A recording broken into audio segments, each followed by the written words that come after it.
Jananim Sharadam Devim Ramakrishnan Jagadgurum Padapadme Tayo Shritva Pranamami Murmuhu.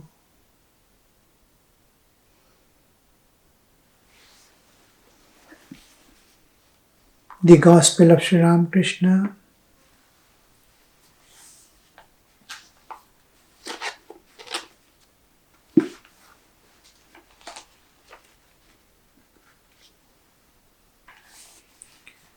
Friday, March 9th, 1883. About 9 o'clock in the morning, the master was seated in his room with Rakhal, M. and a few other devotees. It was the day of new moon. As usual with him on such days, Sri Ramakrishna entered again and again into communion with the Divine Mother. He said to the devotees, God alone exists and all else is unreal. He said to the devotees, God alone exists and all else is unreal. This is a common thing we see in Ramakrishna to make us concentrate our whole attention to this whole universe, and the entire relative existence is a constantly changing flux. Everything is changing. From our birth we have seen our bodily existence so slowly growing towards old age and death. All people, our relatives, our parents passed away, grandparents passed away. Everything, where is reality? When everything is changing, when everything is subjected to time, where is the reality? Which is appearing and disappearing, never to be seen again. Can we call it real? So, what is real? We cannot avoid the duties of life, or life is there in this world and we have to live. But the thing is, we will be not able to transcend this and go beyond if we don't hold on to the real and eternal. So Ramakrishna again and again re-insists, God alone is real and eternal, unchanging reality. Whole thing is changing, constantly changing flux. The one side, birth, death and all this one cycle. Another thing, in life itself, everything is changing.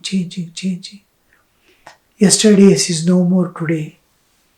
So hold on to the, now only thing we have to do is transcend this nature and enter into eternal life, unchanging eternal life of everlasting bliss, peace and love.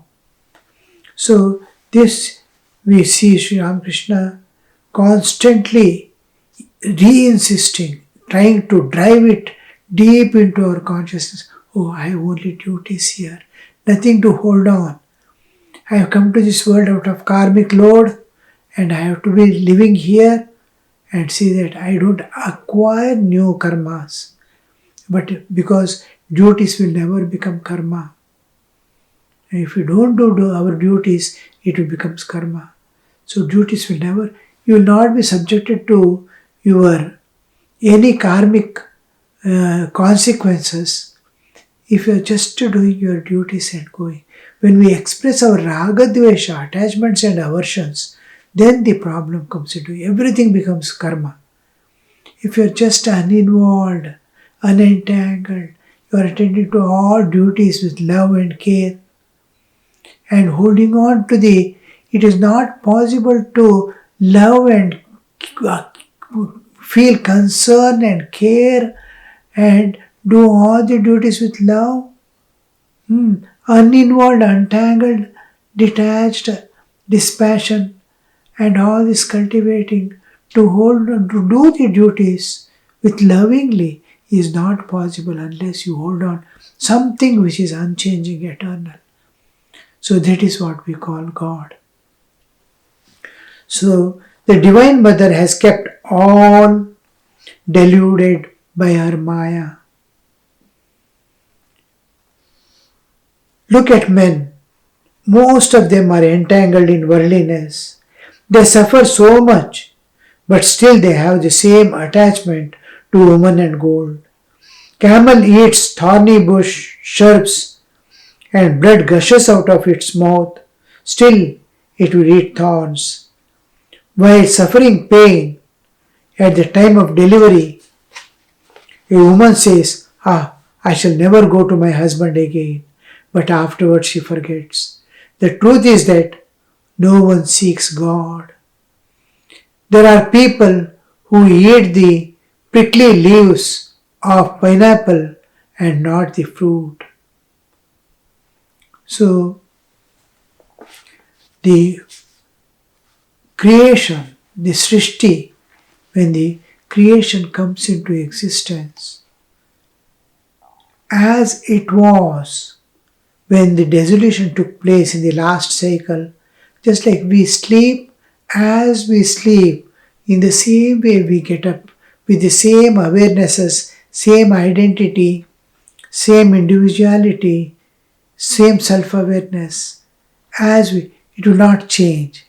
Like that, the whole universe, when it dissolves, what was the last stage of existence, the same thing reappears again. The universe. All jivas, what was their karmic load, what was their thing, as it is reappears slowly. So it is at the time of creation, new Srishti itself, there is the past being carried forward. Here we see, we all lives after lives, what tendencies we have acquired. The same thing is going to continue again. There was a gap which we do not notice. If the world disappears now and after a long time reappears, we will be in the same state where we were what? We will not know. Millions of years have passed between the dissolution and creation. Our human, that part, but the life is again continuing with the same tendency, same thing which we have acquired.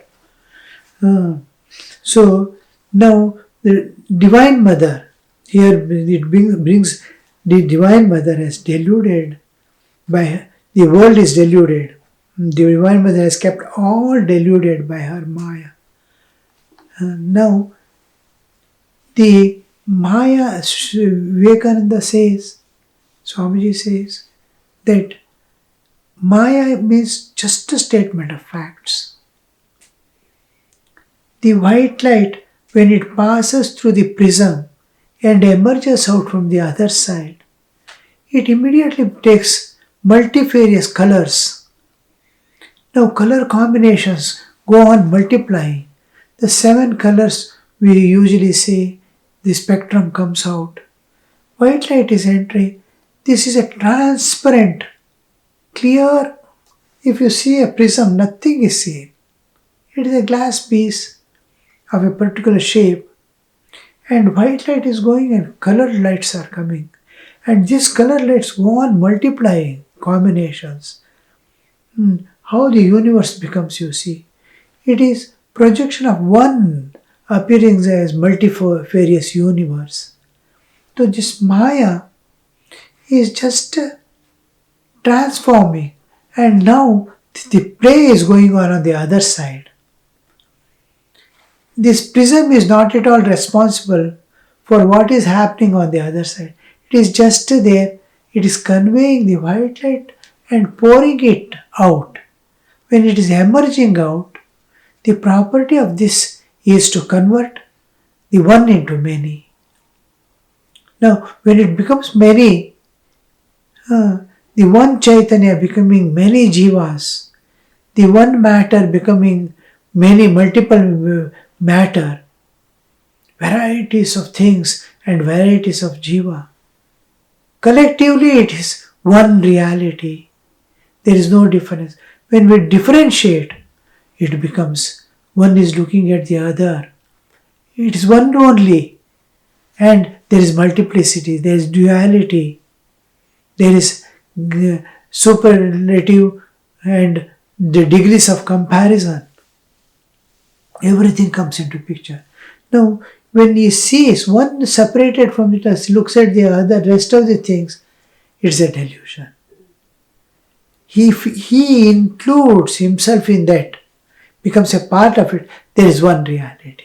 When I lose my identity with the body and look at the world, it is one reality. I am separating and looking at it, it's a delusion. I am keeping my ego, I, to look at the world independent of me. I identified only with one part, and that part, identifying with that part, I am looking at the other. This is delusion. It is self-created. Mother has just made one appear as many. And our vision. That vision, we have to dissolve ourselves. It is my version of the universe. The actual, it is God. My version is this universe of Ragadvesha. Each person has his own view of the universe, world. So this we call as the cosmic delusion, because every particle, every jiva, the one consciousness has become multifarious world and multifarious lives. So many lives it has become. And each life is looking at the world in its own way and projecting. This projection, this multiplicity that each one is seeing, is the whole world is deluded as if. The Divine Mother has kept deluded by her Maya. This is by her Maya. Look at men, most of them are entangled in worldliness. They suffer so much, but still have the same attachment for the objects of enjoyment. When people come and weep and say, everything I have lost, now I have no way even to move. All are opposing me. This constantly, they have been suffering for years and years. I think, oh, why can't they leave and come away? They can live in a joyful place. Just to leave that attachments and holdings. We will be taken away from this if you are suffering. And suffering, so much of suffering, they don't want the real, unchanging bliss, constant bliss and peace they don't want. They want to hold on to this only, which is temporary, which is going to go away, and then suffer. In spite of suffering, we are not able to hold on to the real. We need not leave the unreal. I am not able to leave the family, it doesn't matter. But can you not hold on to the God in reality? Transcend and go beyond. You cannot avoid, you cannot remove, you cannot destroy this world. You cannot remove the problems. Then go beyond it. Hold on. How to go beyond? That this is not affecting you is holding on to the real, unchanging reality. This grip on the God makes you release from all things. We are keeping the world outside or a person outside is not a problem. I am keeping that person within me. I am taking that person within me. That person within me, I painted. Each one has a version of another person. My friend, I am looking at in one angle and what is my experience of him. Another person is, he may be saying that person is bad. I may be saying this person is good. my understanding, my experiences with him is different from the other persons about the same person. I may be loving, they may not be loving. I may not be loving, another person may be loving. Because their version of the I have and that person, as I have painted him to be, I am keeping inside. This is giving me problem. Outside person is as it is. He scolded me. Suppose we had a fight yesterday. The fight is gone. This is a new person now. Every moment he is a new person. But he had fought with me, is still there in me. This is giving me problem again and again. Can I dissolve that personality that I have kept inside that person? So this is the only way is to hold on to the real, to go beyond the unavoidable, unchanging. That's what Sri Ramakrishna says. They suffer so much, still they have same attachment. Here, attachment to enjoyments. It is dispassion we have to cultivate and be there, lovingly serving everyone. The moment I want enjoyments from these things, possessiveness I express, I start suffering. Your part of looking at it as object of enjoyment and holding to that to enjoy is making you suffer. Leave that part of I want to enjoy, this is mine. Cultivate dispassion and lovingly serve there. Then you will not have any problem at all. You are not separating, you are not running away, you are not escaping, nothing. Your attitude is changed.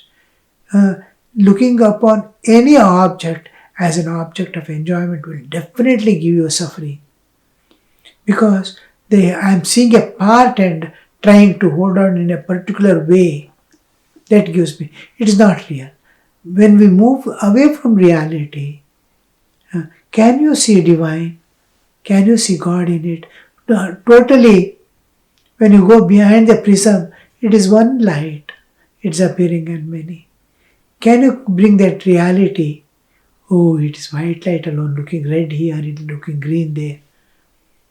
We don't differentiate. When wisdom comes, oh, this is all one aspect of one white light which is appearing in many. I don't differentiate. So this is how we transcend the nature. Sri Ramakrishna wants every jiva to transcend the nature and go beyond. Be eternally in peace and joy. Is we see throughout even Bhagavad Gita, we see ultimately beginning with reality, absolute reality, ultimate reality, the Advaitic truth. Beyond one there is nothing. So beginning with that in the second chapter, last the total renunciation of all things and surrendering into the divine. Moksha Sannyasa Yoga, giving up all things of this world and taking refuge in the Lord forever. How that Bhagavad Gita is developed. First giving the ultimate reality and the paths, various paths to reach that. And last, give up everything and call upon me. Then you will transcend the nature in its entirety and go beyond. Start living beyond an eternal life of peace, bliss, absolute.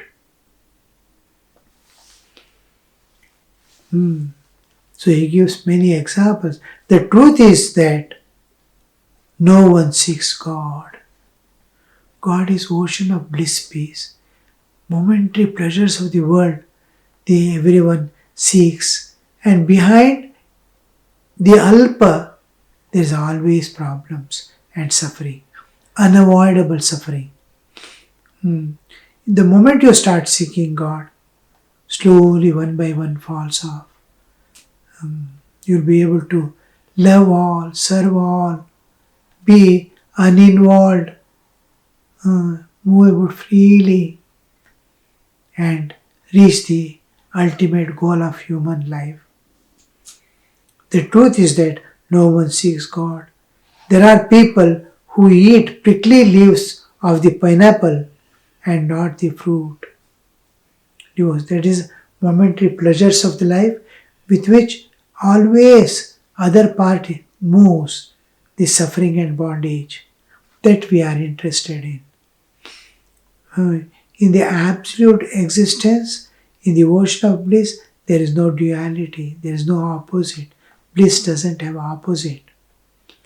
Devotee questions, Sir, why has God put us in the world?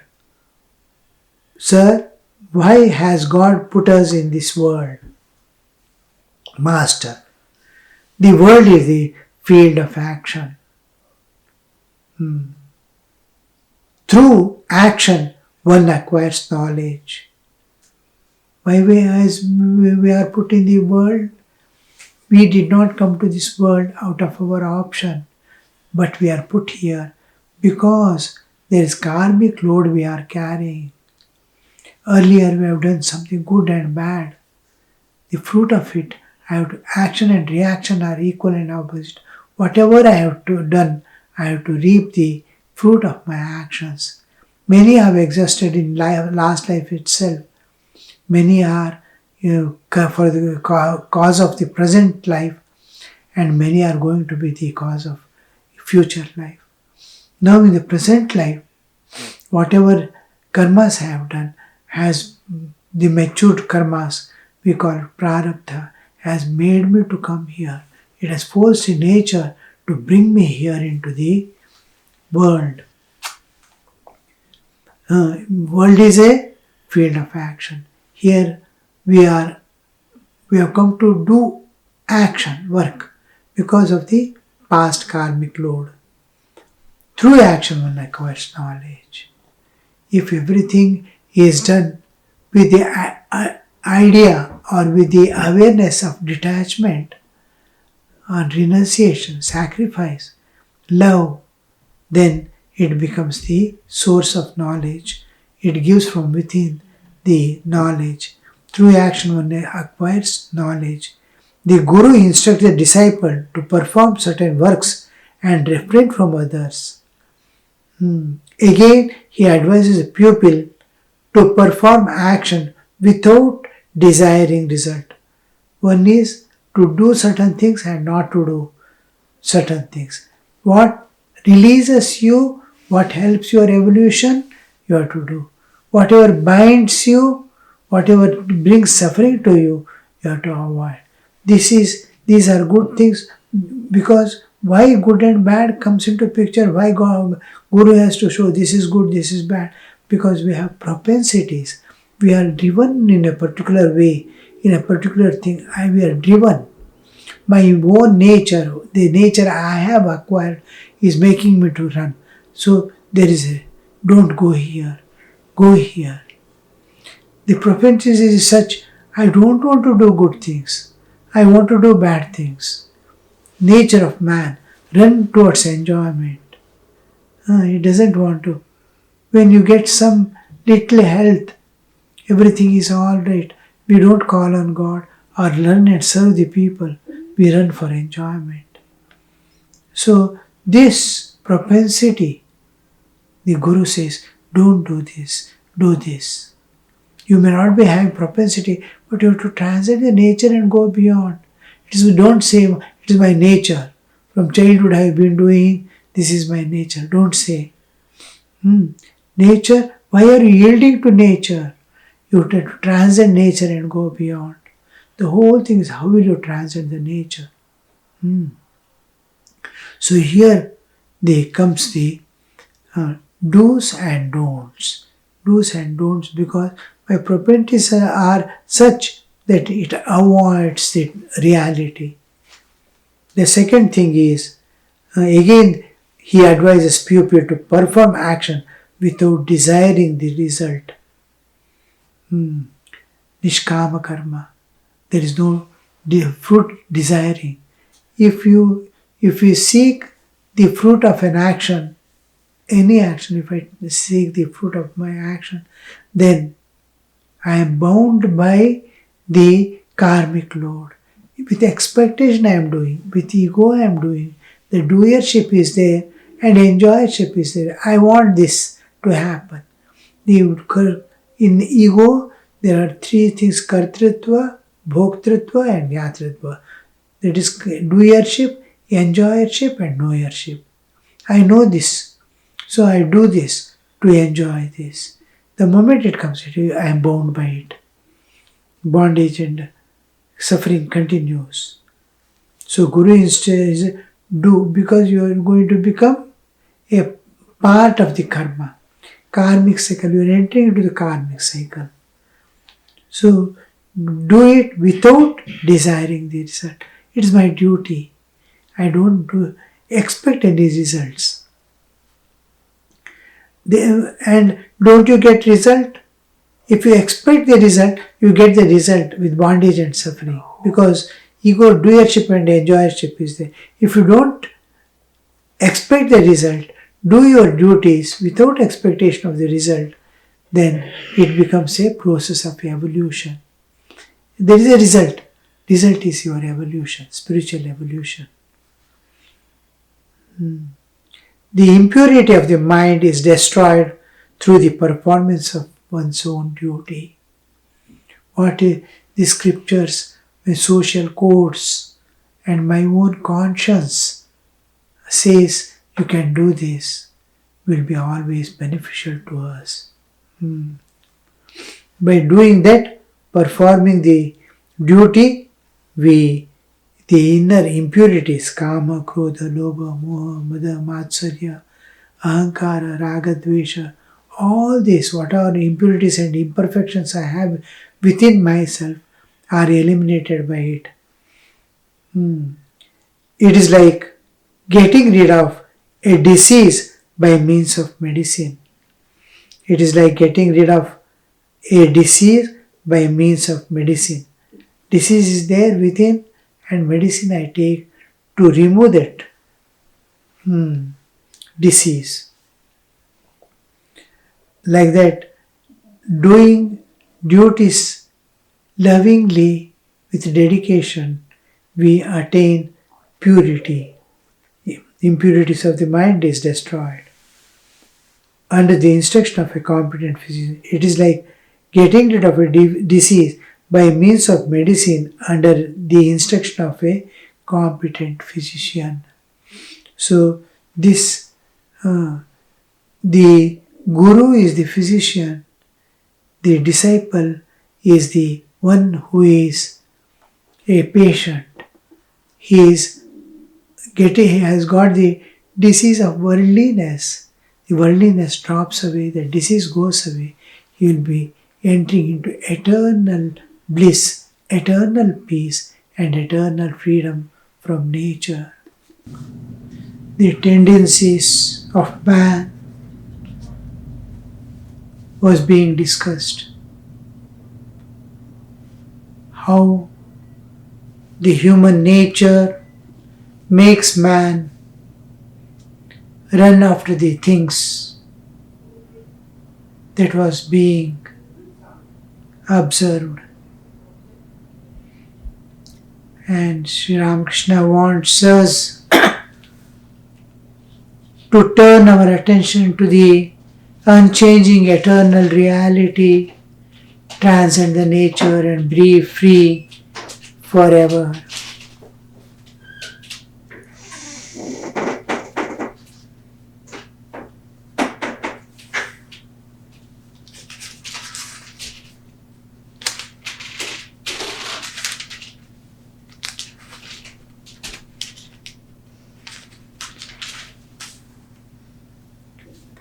Why does not God free us from the world? The earlier question was, Sir, why God has put us in the world? Because we have karmic load and we have to work out the karmic load. This world is the field of action where we can transcend the nature and go free ourselves from the karmic cycle. Then why does not God free us from the world? Second question he is asking. He will free us when the disease is cured. He will liberate us. He will liberate us from the world when we are through with the enjoyments of woman and gold. Once a man registers his name in the hospital, he cannot run away. The doctor will not let him go away unless his illness is completely cured. Beautiful explanation. We have come to this world to free ourselves from the bondage of karma. Until we accept the world as it is and strive to transform our own life and evolve to our divinehood, manifest our inner divinity, and free ourselves from the clutches of nature, especially the karmic cycle in which we are bound. Till then we will not have release.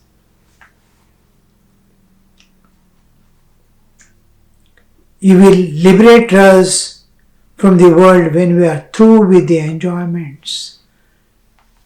Our whole mind is set on possession and enjoyment. You can see the modern world, present world. Every child is going for education only with the idea he will get a job, how to get a job, how to earn money, how to enjoy. How to live in this world and transcend the world and go beyond. He has not come into the consciousness of human at even very little percentage. 0.001% also is not there.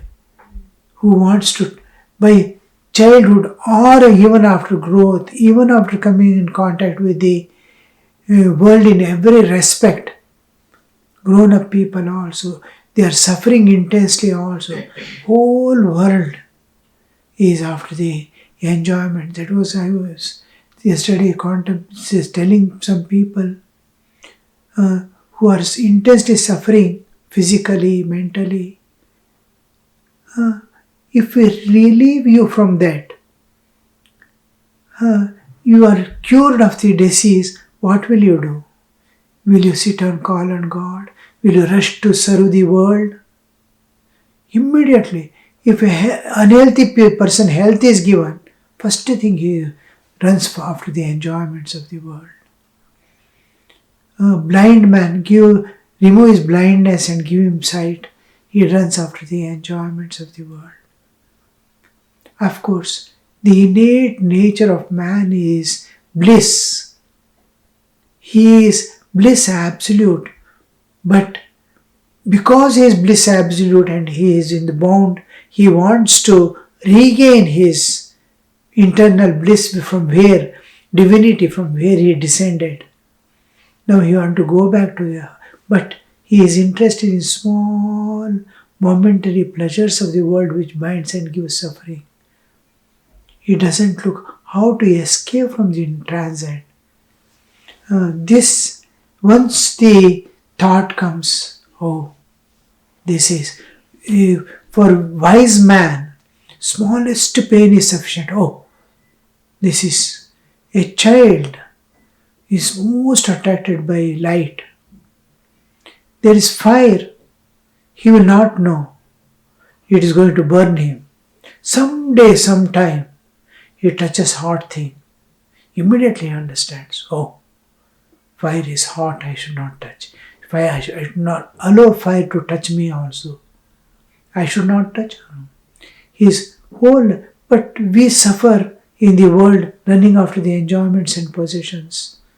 But we don't recoil, we don't come out, we don't retire from that. More and more. It gives cause, and nature will never leave you till You are saturated with that and says enough of it. Where am I running? Where is real happiness? That understanding to come, the nature constantly gives pain.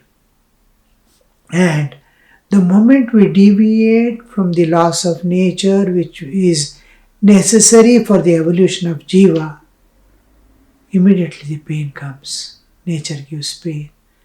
Wake up, my child, wake up. It's tapping. Actually, the suffering is the gift of God's compassion by which the Jiva spiritually evolves.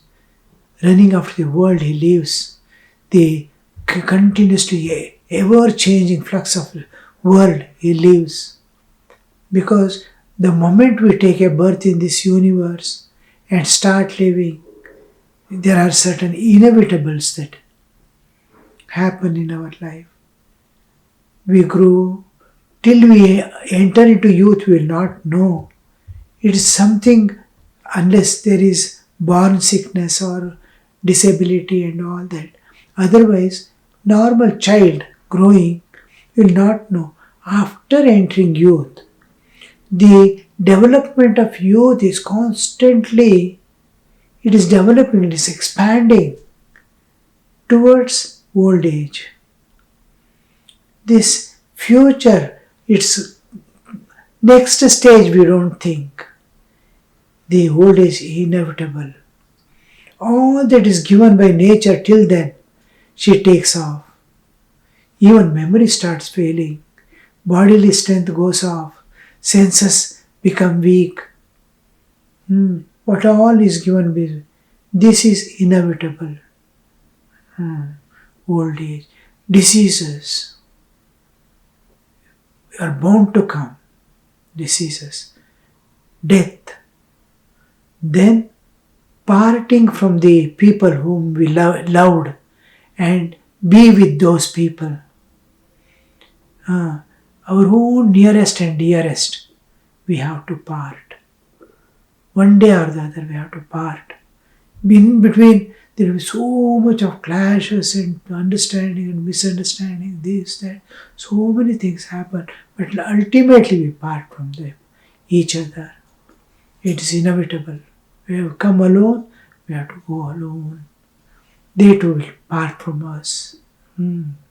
Then all our karmic load. Whatever we have done, good and bad, we have to.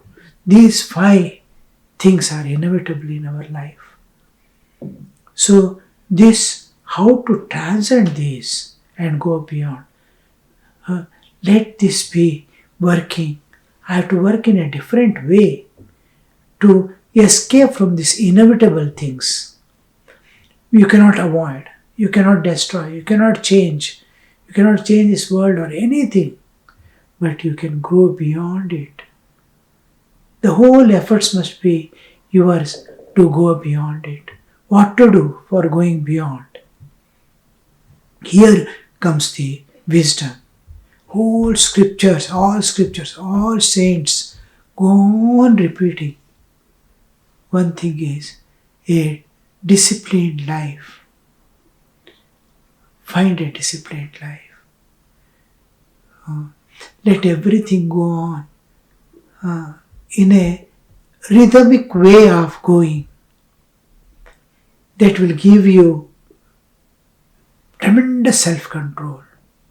Just imagine getting up every day at 4:30 or 5 o'clock or 5:30 or even 6 o'clock. Think of getting up a particular time, the disciplined life. Sleeping at a particular hours, doing everything in a systematic way, a disciplined life. Then feel compassion for the others, live in harmony with the people and live in the nature, in harmony with people and harmony with nature. Internal harmony, external harmony. And be in divine thoughts. Eliminate all other thoughts, spiritual thoughts. Be attentive to the spiritual thoughts. Serve as much as possible. Wherever you can, wherever you get an opportunity to serve, you need not thrust yourself into the activities and all that, because you have your own life to manage. But when you get an opportunity, when God provides, when nature provides an opportunity to serve, and you have that capacity to serve to that extent, serve. This is one thing that is going to save us from all this. And have faith. Faith in yourself, faith in the goodness of others, and faith in God. Know that there is no injustice in nature and God. You can 100% trust God at all times, and this Mother Nature who is taking care of every life on this earth. So have faith in yourself. Yes, I can do anything, because God has given us the freedom to act. Freedom of action is within us. So feel that always, that have faith in yourself, faith in goodness of the others. Everybody is, some point, something good is in everyone. That goodness of others and faith in God. And ideal for which you are living. Somewhere we must have an ideal. Oh, this is I am sacrificing my life for nation. I am sacrificing my life for God realization. I am sacrificing my life for service of this society. Somewhere, some ideal. And give all importance to this ideal for which you are living for. You have to have an ideal. Values are different from ideal. Values is what you inculcate, and ideas are for which you are living. Your life is meant for that. So give maximum importance for the ideal which you are living. So this collectively will make you grow independent of all the inevitables. All these inevitables are, you cannot change, but you can grow in a parallel way and transcend the whole thing, entire nature, and go beyond. This is the whole process by which we don't touch this which cannot be changed. We don't waste time. We have not come to this world to change anything. We can't. Behind every person there is huge momentum of many lives. It has acquired momentum. It has tendencies. Each person cannot be but anything other than that. Let us not waste our energy and time trying to change it. But wherever an opportunity God gives, we can serve. We can love all beings. And wherever there is. And this alone will make us evolve simultaneously. Slowly the divine within starts manifesting. Slowly, what happens is, you understand, as your nature changes, as your attention changes, accept the world as it is. Somebody may be constantly giving you pain and trouble. Accept it, because it is inevitable. If you can avoid it. If you can't, just bear it and develop from other side that you grow beyond. And it must be very short time. Your intensity in the other things of your development must be so clear and so deep that you fast evolve and overtake all these inevitables. Then you see a play going on in this world with all things happening and you are safe always at the feet of God and in the lap of Mother Nature. So this is the way which we transcend.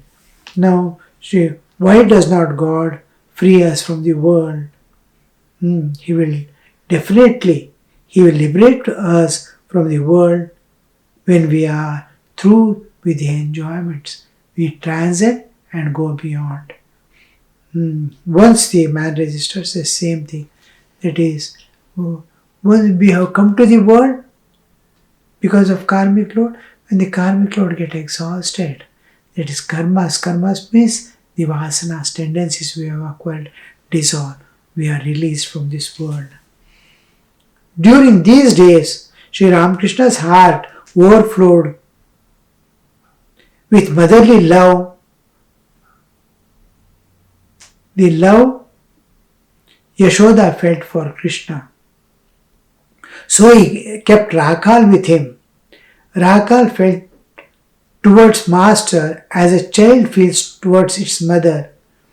He would sit leaning on the master's lap as a young child leans on its mother while sucking her breast. This is Sri Ramakrishna's, if you go on viewing, he's one of the teachers, Bhairavi Brahmani, who taught him all the Dvaitic path of realizing God, and who herself was expert in the 64 Tantras and Vaishnava paths to realize God. She says, after trying to teach him and seeing that every moment his moods are changing, every moment he is entirely new. She herself is an enlightened soul, and she could live with one attitude, one bhava. And she knows all the bhavas. She has practiced all the bhavas. She has succeeded in all the bhavas. But moment to moment to change the bhavas, and the standard bhavas are limited. Just like now computer world. When it began with a limited scope.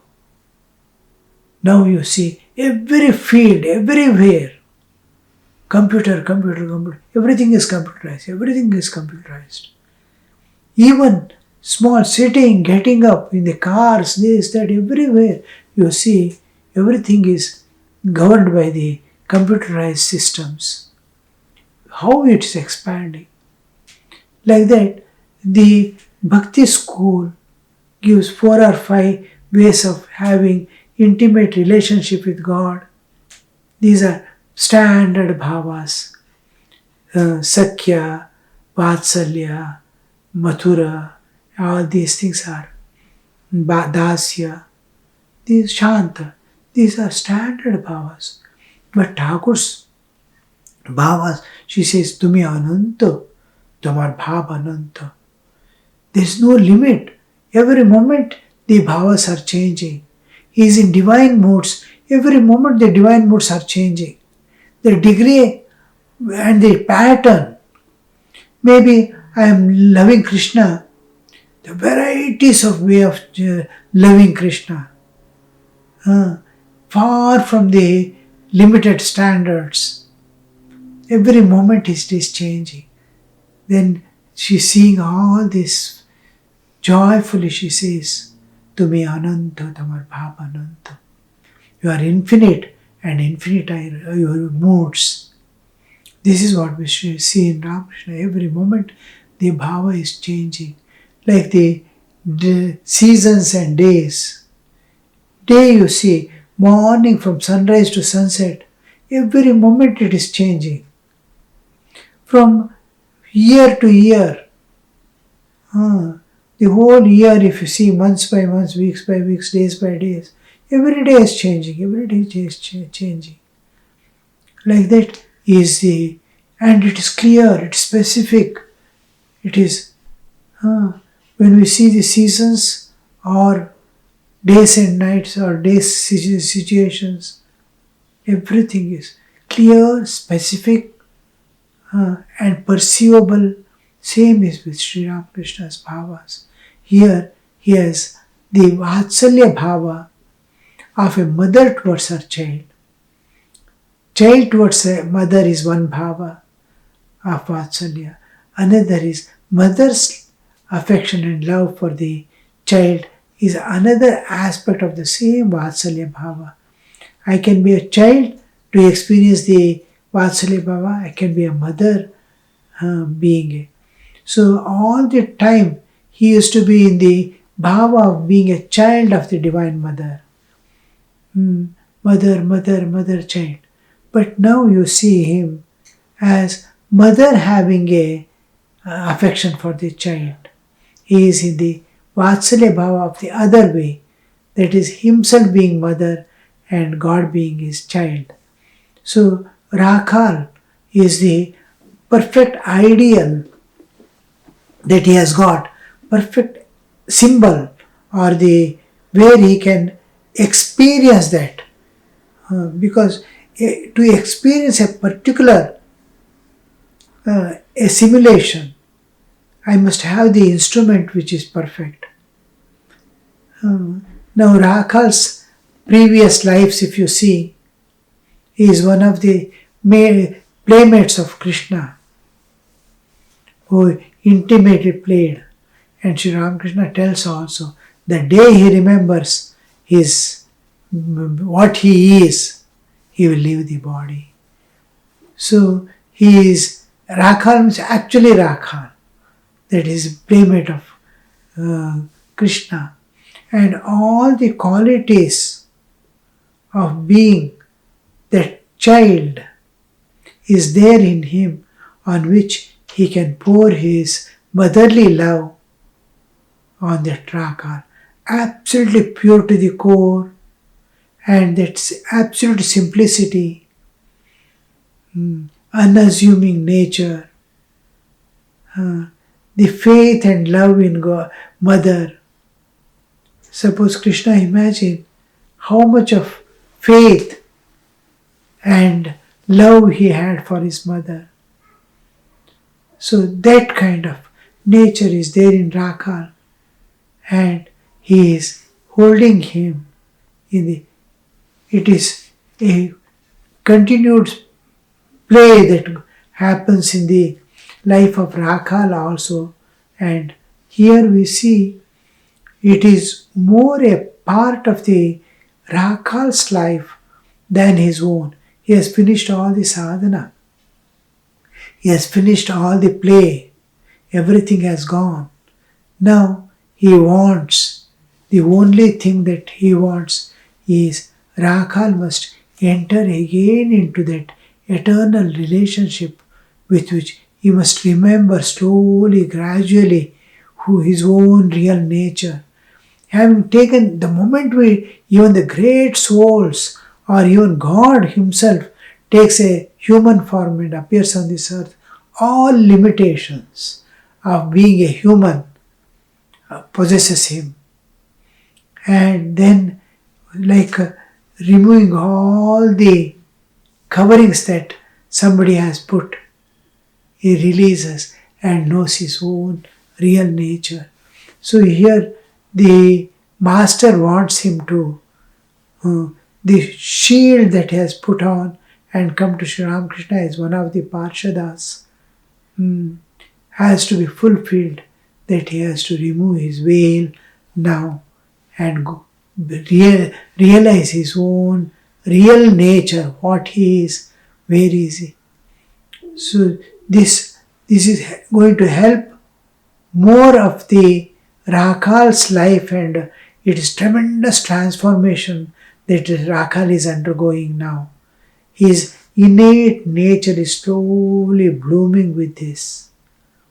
Oh, last ending is he comes to know he is the eternal playmate of Sri Krishna. So to that extent, now it is going to. So this is the seed Sri Ramakrishna is watering with manure in the soil.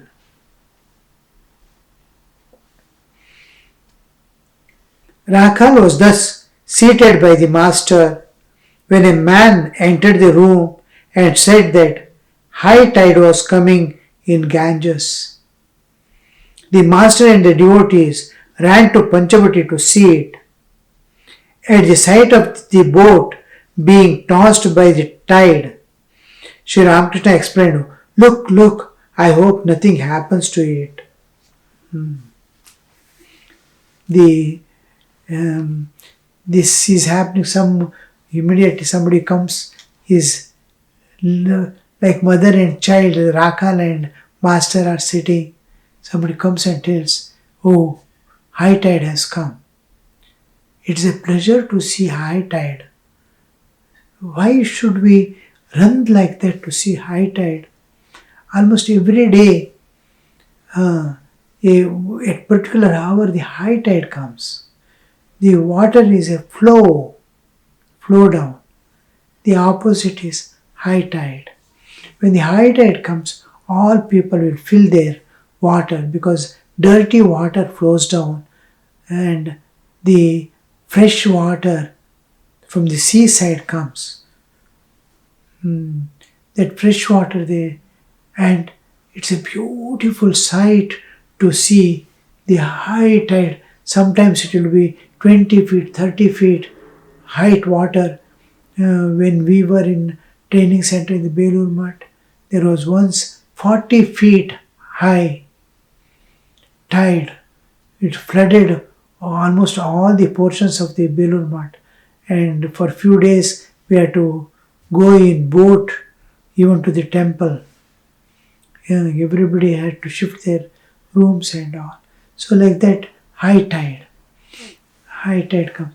It is a joy to see the nature's beauty and to contemplate on the divine.